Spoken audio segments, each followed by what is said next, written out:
Bonjour et bienvenue pour notre deuxième flash info pour l'élection municipale à Draguignan. Avant de commencer, j'ai une confession à vous faire. Ces dernières semaines, j'ai beaucoup cumulé. Oui, j'ai cumulé les cérémonies de vœux et les galettes des rois. J'en connais qui vont grincer des dents en apprenant ça. Puisqu'on en parle, prenons des nouvelles de Richard Strambio qui nous a enfin fait découvrir son programme.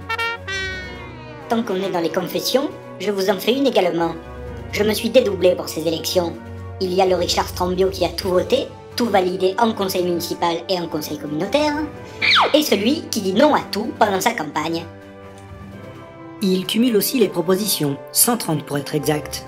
Monsieur Strambio cumule aussi les paradoxes car son programme est une copie conforme des bonnes idées déjà réalisées. Qu'est-ce que c'est que cette calomnie ? Je propose de laver plus blanc que blanc en termes de démocratie et de transparence. Je propose de présenter annuellement la situation financière de la ville. Les citoyens ont le droit de savoir. En effet, et ils le savent déjà, le débat d'orientation budgétaire annuel, le rapport d'activité et le compte administratif servent justement à ça, tant au niveau de la municipalité que de l'agglomération.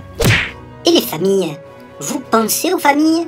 Je propose d'implanter des micro-crèches à Draguignan. C'est déjà fait aussi. Et les associations ? Voilà, je propose de créer un grand forum annuel de la vie associative. Ça s'appelle la journée des associations et ça se passe tous les ans à Draguignan. Ok, mais avec moi, Draguignan aura son palais des congrès et son parc des expos. Ça, personne n'y a pensé. Oui, ça, effectivement, personne n'y a pensé. 15 à 20 millions d'euros, c'est pas un peu pharaonique ? Bon, d'accord. Mais moi, je vous promets le beau temps tous les jours, du bonheur pour tous et la mer à Draguignan. Pour un monde idéal, votez Richard. Merci Richard, on attend avec impatience la prochaine réunion pour connaître la 131e proposition qui évoquera peut-être les travaux de lutte contre les inondations que vous avez oubliés dans votre catalogue. Sujet suivant. Après une longue absence, la candidate du FN est enfin reparue à Draguignan avec des idées très originales. Quel message pour les Dracénois, Madame Vecchio ? Nous vous attendons nombreux à nos réunions publiques. Accueil chaleureux, avec fouille au corps, mais aussi surveillance garantie, utilisation des portables interdites. Si nous sommes élus, nous ferons de cette ville un rêve.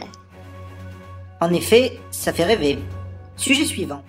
On vient de m'apprendre que notre invité suivant, qui devait être Patrick Serror, n'a pas pu se libérer. Il est en ville à la recherche de militants car il en avait assez de faire des réunions publiques devant des salles aux trois quarts vides. Souhaitons-lui bonne chance et bon courage. Ah, dernière minute, Patrick Serror nous annonce un renfort de poids sur sa liste, Monsieur Thierry Gabet le rejoint.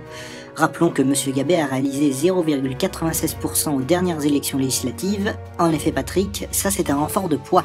Et passons directement au sujet suivant et allons prendre des nouvelles de Monsieur Bouzaboun. Y a quelqu'un ? Électeur, où êtes-vous ? Visiblement, ça ne va pas plus fort pour Monsieur Bouzaboun. Il me reste à vous... Hé, vous avez vu ? Il porte une couronne. Ça y est, il se prend déjà pour le roi.